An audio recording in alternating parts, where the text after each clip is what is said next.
بھائی اگر ایک آدمی لین دین میں صحیح نہیں تو اتنا بتا دو لین دین میں صحیح نہیں, پورا ہی کچا چھٹا کھول کے رکھ دیتے ہیں, ہر چیز. میں سمجھتا ہوں اس زمانے میں سب سے مشکل کوئی گناہ ہے نا جس سے بچا جائے, جس سے بچنا سب سے مشکل ہے, وہ شاید غیبت ہے. 4 آدمیوں کا نوالا حلق میں اس وقت تک اترتا نہیں ہے جب تک 5ویں کی برائی بولو نہ ہو. گھروں میں خواتین کہتی ہیں اگر ہم غیبت ہی نہ کریں تو پھر کیا کریں, سارا دن ہم بھئی باتیں کرنے کے لیے یہی ہوتا ہے, فلانی نے یہ کر دیا, ڈمکانی نے یہ کر دیا, تیری ماں یہ کر دی, تیرا ماموں ایسا ہے, تیرا چاچا ایسا ہے, تیرا. بھائی آپ سارا دن غیبتیں کر کے ٹائم پاس کر رہے ہو تو اچھائیاں کر کے بھی تو ٹائم پاس ہو سکتا ہے نا. فلاں کے بارے میں اگر کچھ برائی ہے تو کچھ اچھائی بھی ہوگی, وہ اچھائی کر کے ٹائم پاس کر لو. دنیا میں کیا اچھے لوگ مارکیٹ سے شارٹ ہو گئے ہیں؟ بولو نا کیا ہو گیا. اور اس زمانے میں یہ بات کرنا کہ غیبت کے بغیر ٹائم نہیں گزرتا تو یہ تو ویسے ہی فضول ہے. اس زمانے میں تو اتنے کرنے کے کام ہیں کہ آپ وہ کریں گے تو آپ کے پاس ٹائم بچے گا ہی نہیں. میں بار بار اس لیے تو کہتا ہوں گھر میں مرغیاں پال لو, ان کے انڈے چیک کیا کرو روزانہ, کوئی انڈا کوا تو نہیں کھا گیا. اس سے کم از کم غیبت سے تو بچے رہو گے نا, غیبت سے تو بچے رہو گے. کوئی کرنے کے دیکھو خوب سمجھ لو, انسان جو کہتا ہے نا کہ میں فارغ ہوں, فارغ دنیا میں مردوں کے علاوہ کوئی بھی نہیں ہے. صرف مردے ہیں جو بڑے آرام سے تمیز سے جس کروٹ پہ لٹاؤ گے وہ بیچارہ کروٹ بھی چینج بولو نہیں کر سکتا, وہ کروٹ بھی چینج نہیں کر سکتا. جب تک مرا نہیں ہے انسان وہ فارغ نہیں ہے. اس لیے کہ آپ اگر جسم سے کچھ بھی نہیں کر رہے, آپ کا دماغ پھر بھی کر رہا ہے, وہ چلتا رہتا ہے. مجھے ایک بات بتاؤ, ایک آدمی بیٹھا ہوا پلاننگ کر رہا ہے, سوچ رہے ہو یار دوسری شادی کا سوچ رہے ہو, آپ بیٹھے یار کیسے کریں, مفتی صاحب کے اتنے بیانات سن لیے لیکن ہمت نہیں ہو رہی یار, گھر میں جب بات کرو ایک عذاب کھڑا ہو جاتا ہے, بچے باغی ہو جاتے ہیں. انتہائی امپورٹنٹ میٹر پہ آپ سوچ رہے تھے, اچانک کوئی آ گیا, اور وسیم بھائی السلام. آپ کو غصہ آئے گا نا, ابے میں مصروف آدمی ہوں یار, ابھی میں نتیجے تک پہنچنے ہی والا تھا اور تو نے سارا میرا پلان برباد کر دیا. یا ہو گئی, اب نبھانا کیسے اس پہ غور کر رہے ہو. پھڈے ہو رہے ہیں, گھر سے بھاگے ہوئے ہو, موسٹ وانٹیڈ بنے ہوئے ہو, سسرال تھانے گیا ہوا ہے, کیس کر رہا ہے کورٹ میں, آپ بیٹھے ہوئے ہو. لوگ سمجھیں گے فارغ ہو, لیکن آپ فارغ نہیں ہوگے کیونکہ دماغ آپ کا, بلکہ آپ مصروف ترین آدمی ہوں گے اس وقت, انتہائی مصروف. تو خوب سمجھ لیں انسان کبھی بھی فارغ نہیں ہوتا. جو سوچ رہا ہے نا وہ فارغ نہیں ہے. اب مسئلہ یہ ہے کہ اگر آپ کام کی چیز نہیں سوچتے تو بیکار چیزیں آپ کا دماغ سوچنا شروع کر دیتا ہے. اس کو ہم کہتے ہیں فارغ آدمی ہے. حقیقت میں وہ فارغ نہیں ہوتا, بیکار باتوں میں اپنے دماغ کو کھپا رہا ہوتا ہے. صبح اٹھے کوئی کام دھندہ ہی نہیں ہے آپ کے پاس, تو سوچنا شروع کرتا ہے چائے پیوں یا گٹکا کھاؤں یا سگریٹ پیوں, یہ سوچتا ہے. پھر گٹکے کی دکان پہ جا کے بیٹھ جائے گا, پھر وہاں سوچتا رہے گا یار گٹکا بھی کھا لیا, اب کیا کروں, چل یار فلاں کی غیبت شروع کر دے, ابے وہ ایسا ہے, ابے وہ یوں ہے, ابے وہ فلانا ہے. پھر کہیں اٹھ کے آئے, پھر آپ نے اسنوکر کلب چلے گئے, وہاں ڈبو کھیل رہے ہیں, اسنوکر کھیل رہے ہیں. تو یہ سارا دن, حتیٰ کہ آپ تھک ہار کے لیٹ گئے, لیٹنے کے بعد بھی کیا ہوتا ہے, سوچتا رہے گا, سوچتا رہے گا. اس سے پتہ چلتا ہے بھائی جس کو ہم فارغ کہتے ہیں نا وہ بھی حقیقت میں فارغ نہیں ہے. بلکہ انسانوں کی 2 قسمیں ہیں, ایک وہ جو اپنی زندگی کو مفید کاموں میں کھپا دیتے ہیں, جو نہیں کھپاتے وہ خود بخود غیر مفید کاموں میں کھپنا شروع ہو جاتے ہیں. اگر ہمارے پاس فارغ ہونے کا آپشن ہوتا نا تو ہم کہتے نہ اچھا کرو نہ برا کرو, فارغ زندگی گزارو آپ. چلو یہ بھی برائی سے تو بچ جاؤ گے نا, لیکن ہمارے پاس یہ آپشن نہیں ہے. اچھا نہیں کرو گے تو خود بخود برا ہونا شروع ہو جائے گا, خود بخود آٹومیٹیکلی برا ہونا شروع ہو جائے گا. ہم سے اکثر نوجوان پوچھتے ہیں یہ برائی نہیں چھوٹتی, یہ برائی نہیں چھوٹتی, یہ برائی نہیں چھوٹتی. ہم کہتے ہیں تمہارے پاس برائی کا ٹائم کیوں ہے؟ آپ اگر بیٹھے بیٹھے بولو گے میں یہ برائی چھوڑ دوں, میں یہ برائی چھوڑ دوں, میں یہ برائی چھوڑ دوں, نہیں چھوٹے گی کبھی بھی. آپ اپنے آپ کو مصروف کر لو اچھے کام میں. بھائی جب اچھے کام میں مشغول ہو جاؤ گے تو آٹومیٹیکلی وہ چھوٹ جائے گی آپ سے. آپ اپنے آپ کو پازیٹیو ایکٹیویٹیز میں مصروف ہی نہیں کر رہے. پھر یہ تمنائیں رکھنا کہ میں برائی سے بچ جاؤں, میرا دماغ ہمیشہ پازیٹیو سوچے, میں غیبت سے بچ جاؤں, یہ بیکار قسم کی باتیں ہیں, اس پر عمل نہیں ہو سکتا. کسی نے کتنا خوبصورت جملہ کہا ہے, جس کی اپنی کوئی پلاننگ نہیں ہوتی وہ کسی دوسرے کی پلاننگ کا حصہ بن جاتا ہے. دیکھو گٹکا کمپنی کی ایک پلاننگ ہے, تمباکو کمپنی, گٹکا کمپنی, چرس, ہیروئن, یہ جتنا بزنس کرتے ہیں ان کی ایک پہلے سے پلاننگ ہے کہ ہم نے سب کو چرسی بنا کے پیسہ کمانا ہے یا نہیں؟ سب کو گٹکے پہ لگا کے ہم نے کیا کرنا ہے؟ پیسہ کمانا ہے. اب آپ بغیر پلاننگ کے سوئے, بغیر پلاننگ کے ٹائم گزار رہے ہو, تو جا کے سیدھا گٹکا کھاؤ گے کہ نہیں کھاؤ گے؟ تو اس کا مطلب اب یہ آپ کسی اور کی پلاننگ کا حصہ بن گئے کہ نہیں بن گئے؟ گٹکا کھا کے اپنی صحت برباد کر رہے ہو, اور اس صحت برباد کرنے کے پیسے گٹکے والے کو دے کے اس کی پلاننگ کو کامیاب بنا رہے ہو آپ. تو آپ سے بڑا بے وقوف پھر دنیا میں کوئی ہوگا؟ بہت مشکل. گٹکا نہیں کھا کے آئے نا, مجھے لگ رہا ہے ابھی جمعے سے پہلے منہ صاف کر کے آئے. گٹکا کھایا ہوا ہوتا ہے بات فوراً سمجھ میں آ جاتی.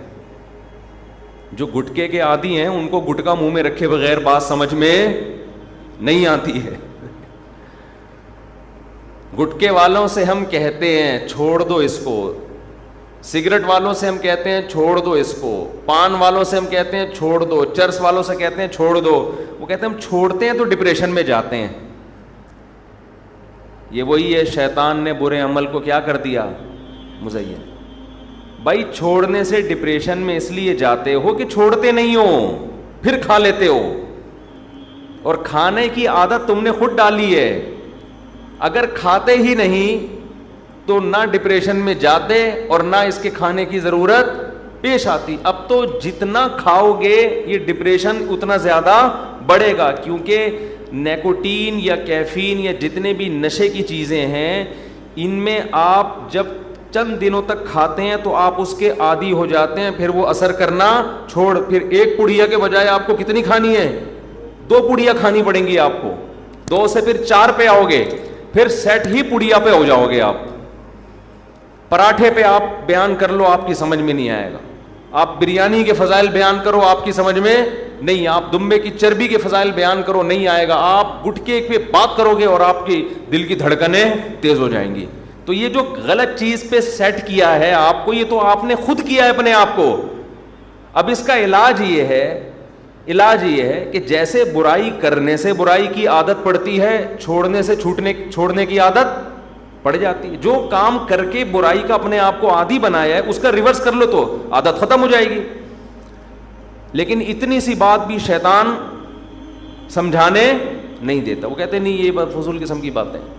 جو کام کر کے اس کام کے کرنے کے عادی ہو گئے ہو, چھوڑ کے اس کام کے چھوٹنے کے عادی ہو جاؤ گے آپ. سمجھ میں نہیں آ رہی میرا خیال ہے بات. یہ جو ہمارے ہاں بعض نفسیاتی ڈاکٹر, سب کی بات نہیں کر رہا, وہ کہتے ہیں غصہ جب آئے تو جاری کر دو, ٹھنڈے ہو جاؤ گے, ورنہ غصہ برداشت کرنے سے صحت کو نقصان ہوتا ہے. یہ بالکل غلط ہے, اسلام کی تعلیمات کے بالکل خلاف. وہ ڈاکٹر آپ کی وقتی کیفیت کو دیکھ رہا ہے کہ غصہ جاری کرنے سے آدمی ریلیکس ہو جاتا ہے. غصہ آ رہا تھا نا, وہ شریعت کیا کہتی ہے؟ پی لو اس گھونٹ کو. لیکن اس وقت میڈیکلی تھوڑا سا نقصان ہوگا پینے سے, کیونکہ آپ نے اپنے اعصاب پہ بوجھ ڈالا. میڈیکلی اس وقت اس غصے کو نکال دو گے, ٹھنڈے ہو جاؤ گے. جیسے گھر آئے, دیکھا کھانا نہیں مل رہا تو لاتیں مارنا شروع کی, کرسی اٹھا کے بڑا وہاں پھینکی, گلاس اٹھا کے جیسے توڑتے ہیں لوگ. ایک کیس آیا میرے پاس, ایک آدمی کہ بیوی نے کہا یہ گھر میں اس نے توڑ پھوڑ بہت کر دی ہے, غصہ جب بھی آتا ہے چیزیں توڑتا ہے. میں نے کہا کیوں توڑتا ہے؟ کہہ رہا بیوی پہ کو کبھی نہیں مارا میں نے, بیوی کو میں نے کبھی نہیں مارا, چیزوں پہ نکالتا ہوں غصہ. کہہ رہے تو اپنا نقصان کرو نا, تو چیزیں خرید کے لے آتا ہوں دوبارہ میں. تو میں نے اس خاتون سے کہا اتنا اچھے میاں آج کل مارکیٹ سے شارٹ ہیں, آج کل کے حساب سے برداشت کرو, اس پہ گزارا کرو. جتنا بھی غصہ آ رہا ہے بالٹیوں پہ نکال رہا ہے, گلاسوں پہ نکال رہا ہے, اتنا کنٹرول ہے اس کو. اور پھر گلاس بھی جہیز کے نہیں, وہ کہہ رہے میرے اپنے گلاس ہیں, جہیز کے توڑوں تو پھر بات ہوگی نا. تو میڈیکلی کیا ہوتا ہے, جب آپ نے غصہ نکالا, چیزیں توڑ دیں پھوڑ دیں, آپ تھوڑی دیر میں ریلیکس بھی ہوتے ہو, تھوڑی ندامت بھی ہوتی ہے یار زیادہ ہو گئی, سوری بھی کرو گے وغیرہ وغیرہ نا. یہ وقتی فائدہ ہے غصہ جاری کرنے کا. اس کا نقصان پتہ ہے کیا ہوگا؟ پھر دوبارہ غصہ آئے گا, پھر کچھ توڑو گے, پھر تیسری بار غصہ آئے گا. ایک دن آئے گا بیوی کا منہ توڑ دو گے, آپ بولا بس چیزیں بہت ٹوٹ گئی ہیں, اب تو کیوں جڑی ہوئی ہے اب تک ہیں, تو کیوں جڑی ہوئی ہے, اس گھر میں ہر چیز ٹوٹی ہے تو کیوں جڑی ہوئی ہے. تو اس کو نا اپنے آپ کو ریلیکس کرنے کے لیے بار بار غصہ جاری کرنا پڑے گا, عادی ہو جائے گا. لیکن جس نے غصے کے کڑوے گھونٹ کو پی لیا, وقتی نقصان بھی ہوگا, ہو سکتا ہے بلڈ پریشر بہت ہائی ہو جائے, ہو سکتا ہے نیند اڑ جائے, ہو سکتا ہے کچھ بھی, یہ وقتی نقصان ہے. آہستہ آہستہ غصہ برداشت کرنے کی طاقت بڑھے گی, اور پھر انسان کی عادت ہے جو قوت استعمال نہیں ہوتی وہ قوت کمزور پڑنا شروع ہو جاتی. غصے کی قوت استعمال نہیں ہو رہی تو غصہ آہستہ آہستہ شارٹ ہونا شروع ہو جائے گا, غصہ مارکیٹ سے شارٹ ہو جائے گا, غصہ آنا ہی بند ہو جائے گا. پھر یہ ریلیکس ہوگا, پھر یہ اس کا بی پی ہائی بولو نہیں ہوگا. آج کیا ہو رہا ہے کہ جو ذرا سا مسئلہ ہو برداشت نہیں سکھاتے, برداشت نہیں کرتے, کبھی ادھر مار رہا ہے, کبھی گالیاں دے رہا ہے, کبھی یہ کر رہا ہے, کبھی وہ کر رہا ہے, کبھی طلاقیں نکال رہا ہے, کبھی کسی کو پکڑ کے کوٹ دیا, کبھی کسی کو پکڑ کے کوٹ دیا. تو یہ انسان کے جنگلی ہونے کی دلیل ہے. ہمارے نبی صلی اللہ علیہ وسلم کو جب غصہ آتا, حدیث میں آتا آپ کا چہرہ مبارک غصے سے سرخ ہو جاتا, بس اس سے زیادہ نہیں. صحابہ سمجھ جاتے کہ آپ بہت شدید غصے کی عالم میں ہیں. ایسے غصے کی کیفیت ہوتی کہ جیسے انار کا رس آپ کے چہرے مبارک پہ ڈال دیا گیا, ایسا سرخ ہو جاتا. لیکن برداشت کتنی تھی. کسی نے ہمارے نبی کو طعنہ دیا کہ اس دفعہ مال غنیمت میں پراپر عدل نہیں ہوا ہے. ہمارے نبی نے ان لوگوں کو حصہ دیا زیادہ جو نئے نئے مسلمان ہوئے ہیں, ان کی تالیف قلب کے لیے, ان کا دل جوڑنے کے لیے. تو بعض لوگوں نے کہا کہ اس دفعہ پورے طریقے سے عدل نہیں ہوا, اور وہ بعض اپنے ہی تھے. غصہ آنا ایک فطری تھا نا. آپ نے فرمایا آپ کا چہرہ غصے سے سرخ ہو گیا, اور فرمایا اگر نبی عدل نہ کرے تو پھر کون عدل کرے گا. نئے نئے لوگ مسلمان ہوئے تھے نا, تو ایمان, بعض لوگ جو بعد میں مسلمان ہوئے تو قرآن کہتا ہے ان کے دل میں ایمان پوری طرح راسخ نہیں ہوا تھا. تو ایسے نوجوان بعض کی طرف سے یہ اشکال آیا, تو یہ نبی تک بات پہنچی, تو آپ کتنے غضبناک ہوئے کہ مجھے نبی بھی مانتے ہو اور یہ اشکال کیسے کیا تم نے. بس اتنا جملہ آپ کی زبان سے نکلا ہے کہ اگر نبی عدل نہیں کریں گے تو کون عدل کرے گا, اور غصے میں آپ کا چہرہ انور سرخ ہو گیا. ہم ہوتے ہم کیا کرتے, جو گھر میں کر رہے ہیں, غصہ آیا اٹھا کے پٹخنا شروع کر دیا. گالیاں ایسی ماشاءاللہ ہول سیل کے حساب سے چل رہی ہیں, اتنی گالیاں, اور ایسی ایسی فحش گالیاں کہ معین اختر کے ماموں نے بھی وہ گالیاں نہیں سنی ہوں گی. تو یہاں بھی کیا کرتا ہے شیطان, آپ کے اس غصے کے عمل کو کیا کر دیتا ہے, مزین. تو ہوتا ہے انسان سے غلطی ہوتی ہے تو غلطی پہ توبہ کرے نا, استغفار کرے, معذرت کر لے. علماء نے غصے کا ایک علاج یہ بتایا کہ جن لوگوں کو غصہ زیادہ آتا ہے نا وہ معذرت کرنا سیکھ لیں. جب غصہ آ گیا اور آپ نے بڑے سنا دی تو بعد میں کیا کر لو, سوری کر لو. اس سے بھی غصے کی بیماری آہستہ آہستہ شارٹ, کیونکہ آپ کو پتہ ہوگا بعد میں سوری میں نہیں کرنی ہے, بعد میں معذرت. ہمارے ایک دوست تھے کلاس فیلو پٹھان, گاؤں کے دیہات کے, ہمارے ساتھ پڑھتے تھے. انہوں نے ہمارے شیخ حضرت مفتی رشید احمد صاحب کو اصلاحی خط میں لکھ کے بتایا کہ مجھے اپنی بیوی پہ بلا وجہ غصہ آتا ہے, بعد میں احساس ہوتا ہے کہ یار یہ اتنا بنتا نہیں تھا. دیکھو جب آخرت کا خوف ہوتا ہے نا تو انسان ایک دوسرے کے حقوق خود پوچھ رہا ہوتا ہے کہ میری کیا ذمہ داری ہے.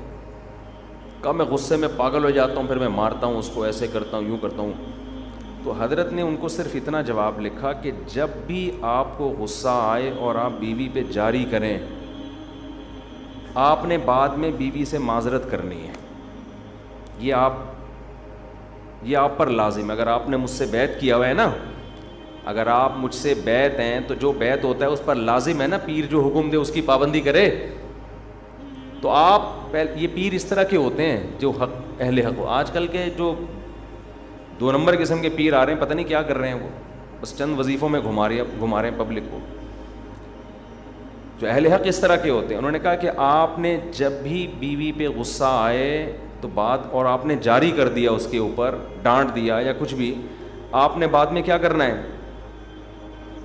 سوری کرنی ہے, معذرت کرنی ہے. بیگم ایکسکیوز می, کائنڈلی, ٹھیک ہے, جتنے بھی انگلش کے, پشتو کے, اردو کے ادھار لے کے سارے فٹ کر دیں. تو وہ مجھے, میرے کلاس فیلو تھے, مجھے کہہ رہے تھے کہ یار جب سے میں نے یہ سوچا ہے نا کہ معذرت کرنی ہے, اس وقت سے میں نے غصہ کرنا چھوڑ دیا. کہہ رہے ہیں میں بیوی سے معافی مانگوں, یہ ہمارا غیرت برداشت نہیں کرتا. بہت کہہ رہے ہیں یار یہ میرے تو مجھ سے نہیں ہوگا یہ کام. لیکن اس کا فائدہ کیا ہوا کہ وہ غصہ, اس نے کہا یار یہ معذرت کرنے سے بہتر ہے جاری نہ کرو غصہ. تو فائدہ ہو گیا نا ان کو.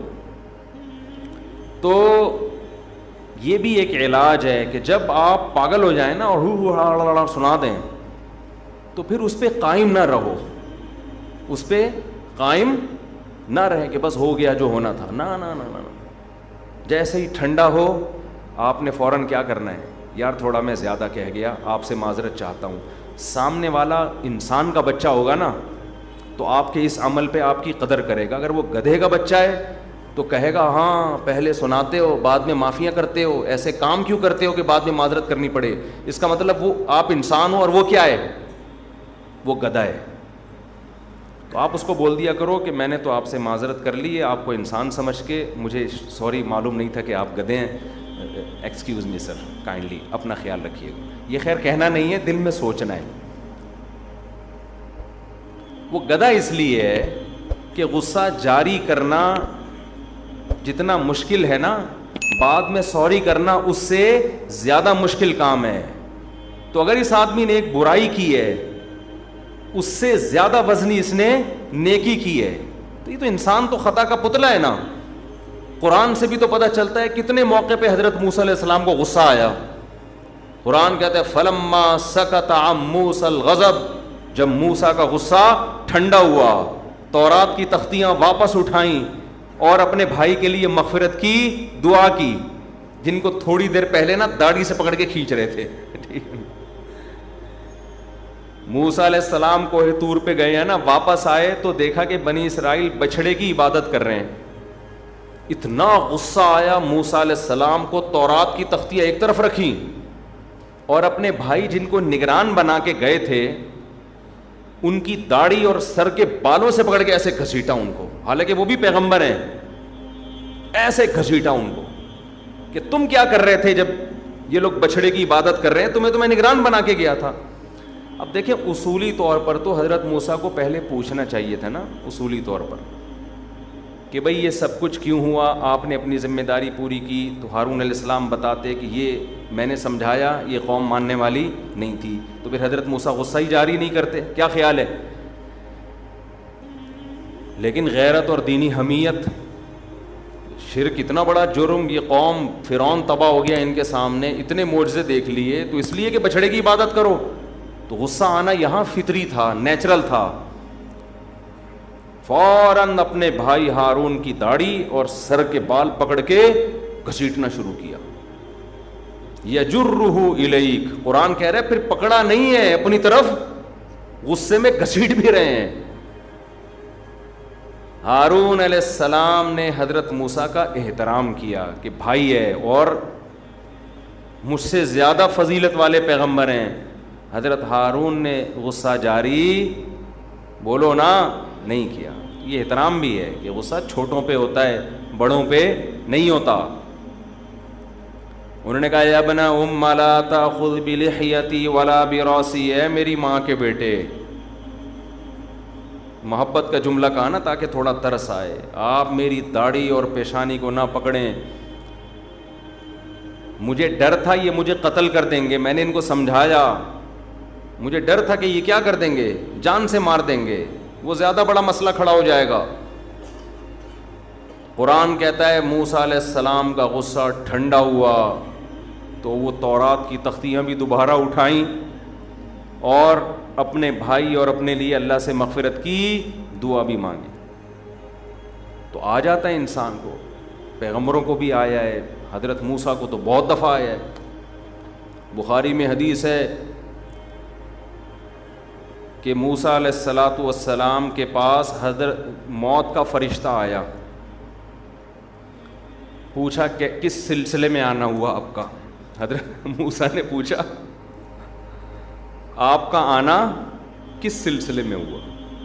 اس فرشتے نے کہا آپ کی روح قبض کرنے کے سلسلے میں حاضر ہوا ہوں، آپ کی روح قبض کرنے کے سلسلے میں۔ حضرت موسیٰ نے زور سے لگایا ایک تھپڑ،